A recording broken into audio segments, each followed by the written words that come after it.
Warahmatullahi wabarakatuh. Selamat malam teman-teman. Salam sehat untuk kita semua. Jadi malam ini kami selaku kuasa hukum dari Ibu Rosalina, saya dan Bang Agustinus Nahak ingin menyampaikan ada beberapa hak dari Ibu Rosalina atau klien kami yang sudah bertahun-tahun, Ibu ya. Belum juga terselesaikan. Bukannya tidak bisa diselesaikan, Bu ya, namun demikian masih sampai detik ini belum juga terselesaikan. Nah, kami tentunya selaku tim kuasa hukum akan terus berjuang sampai Ibu Rosalina, klien kami, mendapatkan haknya. Karena kalau bicara hak, kita sama-sama tahu dan diajarkan oleh agama manapun, bicara hak kita bicara dunia akhirat, gitu Bu ya. Yang harus diperjuangkan bagaimanapun caranya, walaupun berdarah-darah, tertatih-tatih, tapi kalau kita bicara terkait dengan hak, ya kita harus perjuangkan. Apapun hasilnya, insya Allah nanti kita bisa ikhlas Bu ya. Tapi kan harus berjuang gitu ya Bu ya. Itu mungkin dari saya. Cerita kronologis singkatnya mungkin bisa langsung disampaikan oleh klien kami, Ibu Rosalina. Waktu dan tempat dipersilakan Ibu. Silakan. Bismillahirrahmanirrahim. Assalamualaikum warahmatullahi wabarakatuh. Waalaikumsalam. Salam kenal untuk semuanya. Nama saya Rosalina yang tadi sudah disampaikan oleh Bang Sunan. Jadi kronologis kejadian tanggal 18 Desember tahun 2020 itu datanglah usulan untuk meminjamkan dana ke saya dari PT Gema Maritim Energi, di mana direkturnya adalah Fauzan Fadel Muhammad. Nah, besaran pinjaman itu adalah 1,5 miliar, dan waktu itu saya memberi pinjaman itu karena mereka membuat proposal secara lisan mengatakan ada proyek PSN Tuban, mungkin bapak-bapak semua tahu bahwa kita harus mandiri BBM. Jadi Tuban 1 sudah berlangsung dan Tuban 2 yang harus mereka kerjakan itu terhalang dengan adanya COVID di tahun 2021 bulan Maret atau April pada saat kita di lockdown. Nah, selama kurun waktu dari tahun 2020 PT Gema Maritim Energi itu masih membayar bunga. Jadi dana itu saya pinjamkan dari salah satu lembaga keuangan koperasi dengan bunga yang sudah disepakati. Saya tidak mengambil 1 sen pun kelebihan dari pinjaman itu, walaupun fixed aset saya yang saya gadaikan di koperasi. Nah, kalau saya bicara fixed asset menjadi pikiran suami, jadi mengejar ini kurang lebih sudah 3 tahun. Hak saya yang terabaikan. Jadi PT ini masih membayar bunga dari tahun 2020 Desember sampai dengan Juli 2022. Setelah itu setiap saya tagih bulanan melalui sekretaris saya, selalu mereka mengelak dan tidak pernah memberi alasan. 1 tahun terakhir telepon saya diblok oleh Direktur PT Gema Maritim Energi tersebut. Saya sudah pernah datang ke kantor MPR mau menyelesaikan ini kekeluargaan dengan orang tuanya, tapi saya ditolak. Bahkan WA saya pun masih ada bukti yang saya simpan. Tadinya orang tuanya siapa? Orang tuanya adalah Bapak Fadel Muhammad. Ininya saya ingin menyelesaikan, kenapa berlama-lama sampai 3 tahun.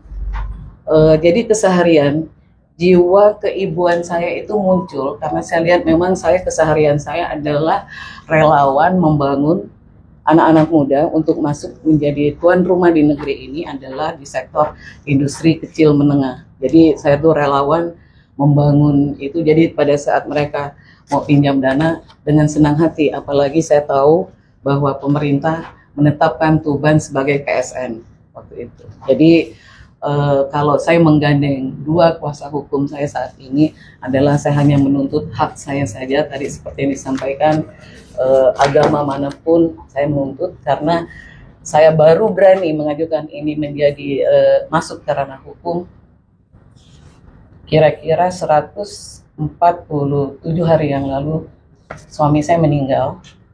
Saya baru sadar sesadarnya, begitu care-nya kami mencari jejak-jejak suami, di mana dia punya utang, kami harus membayar. Sehingga orang utang kami pun harus kami tagih. Nah, kalau saya katakan tadi menurut agama kalau kematian itu adalah takdir, tapi sesungguhnya suami saya sedih melihat saya yang selalu mengejar Fauzan, Direktur PT Gema Maritim Energi, dan berusaha kemana-mana saya mencari untuk mediasi kekeluargaan, tapi tidak pernah ditanggapi dengan serius. Jadi kira-kira kronologisnya seperti itu. Terima kasih.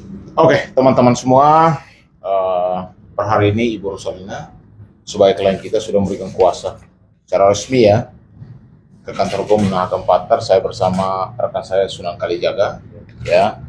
Jadi ada tanda tangan meterai 10.000.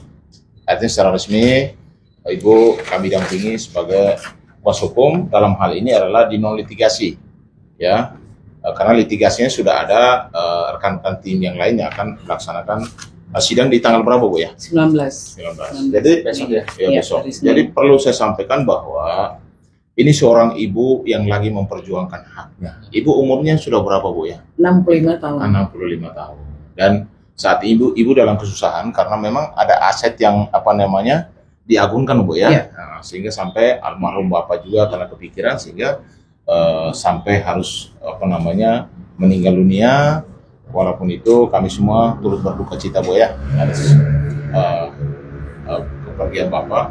Tapi namanya hak itu harusnya di sini kan jelas hak ibu itu diakumulasi menjadi 4.276.500.000 rupiah yang harusnya dari PT Gema Maritim Energi GME dengan direkturnya Pak Fauzan Fadel Muhammad itu harusnya sudah bisa menyelesaikan ini. Ibu berjuang sudah 3 tahun dan akhirnya sampai hari ini secara kekeluargaan ibunya kemana-mana ya, bahkan ibu pernah WA kepada bapaknya Fadel ya, bapaknya Fauzan ya Pak Fadel Muhammad, tapi jawabannya bahwa silakan diselesaikan dengan anak saya. Nah, dalam kapasitas ini perlu saya sampaikan bahwa di sini juga gugatan sudah masuk ya. Gugatan ibu di pengadilan itu adalah gugatan uang prestasi. Ya, dengan nomor perkara 441/PDT G/2025/PN Jakarta Selatan. Ya, yang digugat itu adalah Fauzan Fadel Muhammad selaku direksi PT Maritim ya, Energi. Dan hari ini juga kami juga perlu sampaikan bahwa nanti di tanggal 19 hari Senin itu akan terjadi sidang pertama. Sudah ada rilisnya, sudah ada panggilan kepada kedua pihak. Tetapi kami di sini juga mau menyampaikan bahwa kami masih membuka ruang untuk menyelesaikan ini secara kekeluargaan, ruang mediasi lah ya. Jadi ini sebenarnya kami menyampaikan supaya kalau bisa Pak Direktur ya, Pak Fauzan untuk membukalah. Ya, jangan diblok lah Ibu. Dibukalah untuk dibangun komunikasinya. Karena bagaimanapun awalnya kan semua baik-baik saja.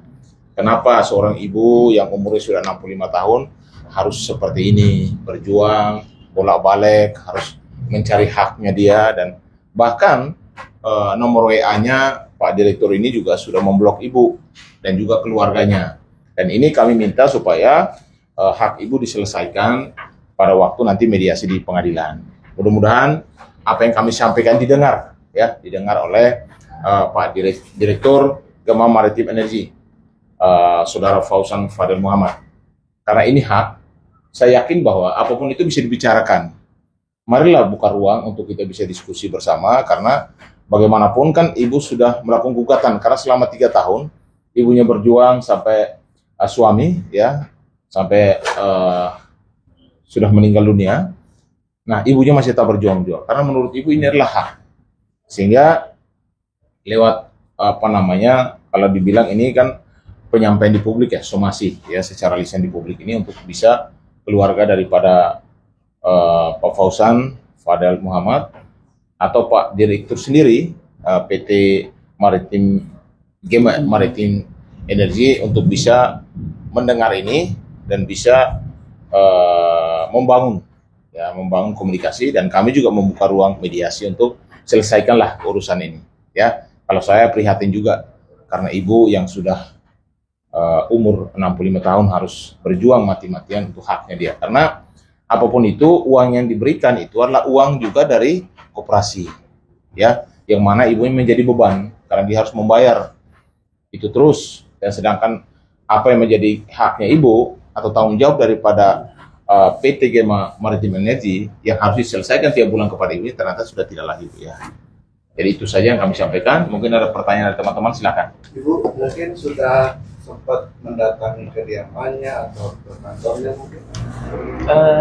Ke kantornya udah, ya, ke rumah enggak ya, karena Ketemu ketemu. apa? Ya, waktu itu saya masih melihat ada itikat baik, tapi Tahun tidak berapa sesuai itu? ya. Tahun berapa 2024, kemarin ya? ya, Tahun lalu. 2024 awal ya, kurang lebih itu ya tidak sesuai ya. Kalau yang saya ajukan itu sebut Belum, nanti kita jelaskan. Ya, jadi pada prinsipnya ibu sudah berusaha lah, ya, mendampingi, ya, datang ke kantor untuk minta supaya haknya diselesaikan. Ternyata sampai hari ini kan teman-teman dengar sendiri bahwa ibunya terpaksa harus ajukan gugatan karena sudah diduga tidak ada etikat baik, ya. Komunikasinya juga tidak ada, ibunya juga diblok nomornya, ya teman-teman semua. Mari kita juga, ini suatu keprihatinan kalau menurut saya, bahwa ketika niat baik ibu untuk membantu anak-anak muda, ternyata ibunya harus mengalami hal seperti ini, harus berjuang sendiri, tertatih-tatih sampai 3 tahun, dan sampai saat ini pun ternyata haknya belum terselesaikan. Bang, alasannya tidak dibayarkan kenapa, Bang? Artinya apa memang pilot itunya? Nah. Benefitnya atau seperti apa? Ya, itu nanti di pengadilan kita buka ya. Pada prinsipnya ibu yang minta haknya, karena kan waktu itu kan memang ada PT yang memang menerima dana ini kan gitu. Soal nanti pembayaran kenapa terhambat atau tidak, harusnya komunikasi kan dibuka gitu. Ternyata kan enggak. Makanya ibunya ya terpaksa harus menggugat di pengadilan. Uang prestasi, Jatuhnya main prestasi ya, Bang? uang prestasi ingkar janji, ya cedera janji lah. Gitu. Tapi Kak, nggak ada etika untuk mengangsur atau bagaimana? Ya, sampai saat ini belum ada. Makanya ibunya sampai 3 tahun berjuang ini gara-gara ini kok tidak ada lagi. Harusnya tiap bulan kan dikasih, Bu, ya. ya Ternyata udah di stop. Dari tahun berapa, Bu, ya di stop? 2022. Dari 2022 udah nggak dibayar lagi. Tapi itu maaf nggak pakai bunga nggak kan? Hanya pure pinjam aja gitu kan? Pakai bunga, Bunga, kan bunga ini berapa pinjaman persen? melalui koperasi. Berapa persen dulu? Saya yang menjamin dengan fixed aset saya yang di koperasi. Dan Berapa persen dulu kira? Dan ada perjanjiannya, itu nanti Ada kita perjanjian. ada perjanjian ya. Teman-teman semua ada perjanjiannya. Sehingga apapun itu di sini ada perjanjian ya. Pembiayaan modal usaha ya. Iya. Ini ada perjanjiannya.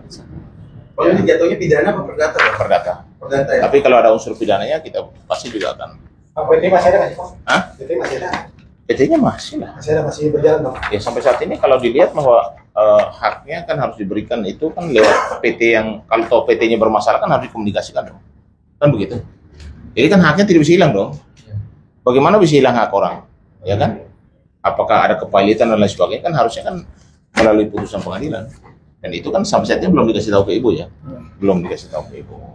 Bang, kan tadi bilang sudah menerima ya. Berapa kali sih menerima dari hasil perjanjian itu dan berapa nominal? Jadi begini, kita mau sampaikan bahwa sebenarnya dari sebelum tahun 2022 ya, 2022 itu kan memang pembayaran bulannya kan ada. Tapi ternyata setelah itu sampai saat ini ya akumulasi 4,276 500 miliar itu menjadi tanggung jawab daripada PT, itu yang harusnya dibayarkan kepada ibu menjadi hak. Ya. Saya rasa cukup ya. Kalau ada bukti apa aja, Bang, nanti yang dilampirkan? Ada. Nanti begini, kalau untuk yang litigasi sudah ada tim sendiri. Yang nanti mungkin tanggal 9 sidang pertama ya teman 19 silakan teman-teman datang ke pengadilan Jakarta Selatan ya. Kalau tidak hadir gimana, Bang? Ya, tidak hadir kan ada panggilan kedua. Karena ada aturannya kan. Rilisnya sudah dikirim. Kalau memang tidak hadir harus ada alasan dong ke pengadilan. Kenapa tidak hadir? Tapi kan pengadilan biasanya ngasih panggilan kedua. Kalau memang tidak hadir. Dan mudah-mudahan hadirlah. Dan kami sih berharap mudah-mudahan diberikan mediasi oleh pengadilan. Mudah-mudahan bisa diselesaikan di jalur mediasi lah. Itu totalnya 4 miliar. Total hak ibu yang PT ya, PT Gema Maritim Energi harus bayarkan itu 4.276.500.000 rupiah. Itu sama pinjaman pokoknya. Ya semua, akumulasinya di sini. Akumulasi. Dan semua ada kesepakatan kok. Ada perjanjiannya jelas ya. Sama Tapi dengan semuanya pengadilan. nanti kita buka di pengadilan. Ini kita hanya memberikan informasi secara publik supaya kalau bisa lah. Karena tidak bisa komunikasi lagi karena handphonenya sudah di-blok. Sehingga mau tidak mau kita harus sampaikan kepada publik. Tadi Supaya menjawab Bapak pengadilannya di Pengadilan Negeri Jakarta Selatan. ya, Jakarta. Cukup ya? Oke, Ibu, mungkin terakhir pesan apa yang ingin Iya, disampaikan Ibu, pesan terakhir ya. Bapak Fauzan? Ya membereskan hak saya aja dari PT itu dan Pak Direktur yang bertanggung jawab. Jadi saya tidak akan menuntut yang lain, hak saya aja yang dipenuhi. Nanti sidang perdana supaya hadir Ya mudah-mudahan ibunya hadir juga. Karena ada kuasa hukumnya juga. dari pihak sana. Oh, sana belum tahu. Sana belum. Kan biar pengadilan yang sudah rilis, sudah panggilan harusnya datang ya. Bang, ada upaya pelindungan nggak, Bang? Perlindungan apa? Artinya nih, kan ini kan tentang ini ya, apa namanya, tentang yang mungkin secara mungkin untuk keselamatan ibunya juga. Enggak lah. Nggak ada ancaman ya? Enggak ada. Sampai sekarang enggak ada. Hanya nomor handphonenya di blok gitu. Ya. Ya. Dan kami juga meyakini ya bahwa melihat background daripada keluarga Pak Direktur, tentunya saya yakin juga Pak Direktur dalam hal ini akan melakukan upaya-upaya yang baik dan benar di mata hukum.